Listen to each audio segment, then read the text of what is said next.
Comment voulez-vous qu'une personne puisse décemment réfléchir à travailler ou à l'intégration sociale si déjà elle n'a pas accès à la santé correctement? Comment peut-on imaginer qu'une personne puisse entrer en phase de travail, par exemple, si elle n'a pas un minimum de ressources personnelles, c'est-à-dire qu'elle sache correctement lire et écrire?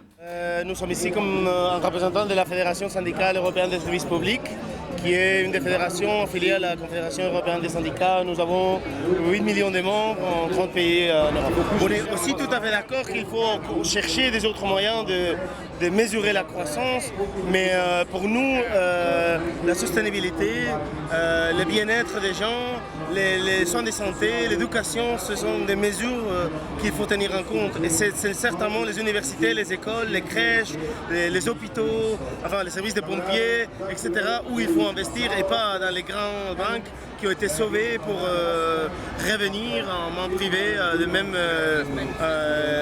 spéculateurs qui ont créé la crise. Et c'est ce type de croissance, et c'est la priorité de la croissance, c'est l'emploi. En tant que service public, nous avons l'obligation, encore plus renforcée qu'avant, d'intégrer les bénéficiaires dans le monde du travail. Pourquoi? Parce que nous avons une société qui est régie sur un modèle capitaliste. Et donc, il faut, pour être intégré, pouvoir consommer et produire. Et les personnes qui sont bénéficiaires du CPS, forcément, quelque part, sont marginales, puisqu'elles ne peuvent pas produire. Donc, en quelque sorte, elles consomment l'effort productif des autres.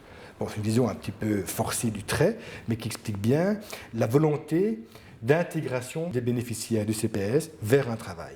Plus que ça, c'est que les travailleurs sociaux et les CPS de manière générale endossent aujourd'hui une fonction de contrôleur, peut-être encore plus qu'avant.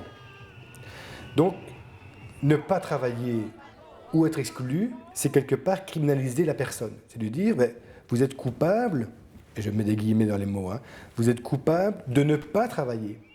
Or, il s'avère que d'abord, toutes les personnes ne sont pas en capacité de pouvoir travailler, et deux, il y a une pénurie d'emploi. Donc, notre questionnement a été de dire, mais qu'est-ce que la personne est en capacité de pouvoir faire librement, et comment pouvons-nous augmenter ses ressources, pas uniquement financières, pour que justement elle puisse obtenir un mieux-être social. Et nous, en tant que service public, on n'est plus dans une logique de la croissance, de l'économique pour l'économique, mais dans une logique de liberté individuelle. Et de dire que finalement, on doit repenser un service public autrement que comme depuis 20 ans nous le faisons. Sachant aussi que nous sommes confrontés, nous, à des problématiques financières et que les pouvoirs publics fédéraux, européens ou régionaux financent correctement, on va dire, pas assez, mais enfin relativement correctement, la réinsertion professionnelle, mais est encore embryonnaire sur tout cet aspect d'insertion sociale et de logique d'empowerment. On en est encore très très loin.